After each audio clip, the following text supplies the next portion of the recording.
मुंबई गोवा महामार्ग पाहणी दरम्यान आदित्य ठाकरेंनी पालकमंत्री भरत गोगावले यांच्यावर साधला निशाणा. युवा सेनेचे प्रमुख आदित्य ठाकरे हे आज कोकण दौऱ्यावर आले होते.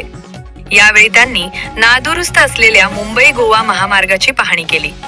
तेव्हा त्यांनी पालकमंत्री भरत गोगावले यांच्यावर निशाणा साधत टीका केली. ते म्हणाले, पालकमंत्र्यांची हवा कधीच नव्हती, ती कुठून यायची हे तुम्हाला माहिती? पालकमंत्री पदासाठी मागील काही वर्ष वाद सुरू होता.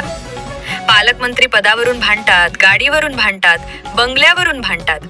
मात्र मुंबई गोवा महामार्ग संदर्भात आवाज कोण उठवणार असा सवाल आदित्य ठाकरे यांनी केला.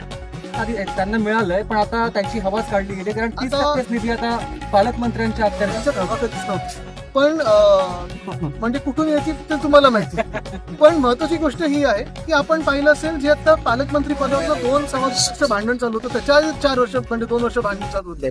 भांडतात पालकमंत्री पदावरनं, भांडतात गाडीवरनं, भांडतात बंगल्यावरनं. पण ह्याच्यावरनं कोण आवाज उठवणार? आता बाकीची जे समजते त्याच्यावरनं भांडण सुरू होतील.